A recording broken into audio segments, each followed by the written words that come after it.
अस्सलाम वालेकुम everyone. I hope आप सब लोग ठीक ठाक होंगे। रात को काम से घर आने के बाद सेब को हल्की फुल्की भूख लगी थी तो उन्होंने फरमाइश कर दी कि मेरे लिए ऑमलेट और ब्रेड बना दो। तो ऑमलेट के लिए वही मैंने सिंपल रेसिपी यूज़ की थी। इसमें मैंने प्याज और हरी मिर्च ऐड की थी। साथ ही साथ मुझे अपनी 3 हलाई महलूकों का ख्याल आ गया। मैंने कहा उनको चेक कर लेती हूँ जाके कमरे में, तो वो तो तीनों अपने बाबा के ऊपर चढ़े हुए थे। मैंने कहा चलो कोई नहीं, फिर उनको भी भूख लग गई और उनके लिए मैंने सिंपल ऑमलेट बनाया था नमक वाला। और इसके साथ साथ जैसे कि बर्तन हो जाते हैं, फिर मैंने साथ साथ बर्तन वॉश किए। और यहाँ जो है मेरा मिट्ठू जी, इसने एक नया काम सीखा है कि इसको मैं पूछती हूँ कि तुम्हारा रोज़ा है, तो ये अपनी मुंडी हाँ में हिलाता है और मुझे इतना क्यूट लगता है और मैं सारा दिन इसे यही पूछती रहती हूँ। और फिर इसको मैंने सुलाया और सोए हुए तो इतना मासूम बन गया जैसे इसने दुनिया में कभी कोई गलत काम किया ही नहीं। और फिर इसके बाद मैंने इसके कमरे की लाइट्स ऑफ कर दी और फिर सारे घर की क्लीनिंग की, क्योंकि सफाई तो ईमान का हिस्सा और सबको इस चीज़ का ख्याल करना चाहिए। और इसके बाद अफ्तारी का टाइम हो गया था और मरियम ने बनाए अपने स्पेशल फ्राइज़।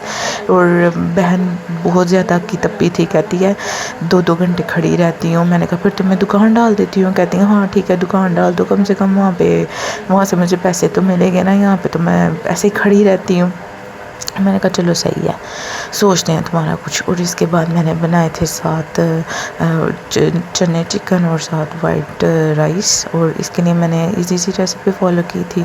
चनों को अलग से बॉयल कर लिया था और चिकन को भून लिया था और फिर दोनों को मिक्स कर दिया था। और ये वाइट राइस तड़के वाले थे, प्याज का तड़का लगाया था सिंपल। और चावल तो इसलिए रोज़ बन जाते हैं क्योंकि मेरे मियाँ जी को बहुत पसंद है। उनका बस चले तो वो नाश्ते में, लंच में, डिनर में चावल ही खाएँ। और ये मेरे मिट्ठू जी जो थे सहरी टाइम फिर से एक्टिव हो गए थे उल्टे सीधे काम करने के लिए।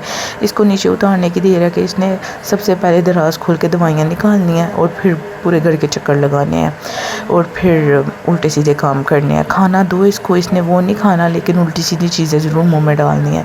और दुनिया का सबसे हसीन लम्हा जब आपको सहरी बनी बनाई मिल जाती है और आप बैठ के हुक्म चलाते हैं। और ये काम सिर्फ होता है अपनी बहन के घर, अपनी भांजियों को तंग करने में भी एक अजीब सा मज़ा है। आई होप आपको मेरा आज का व्लॉग पसंद आया होगा।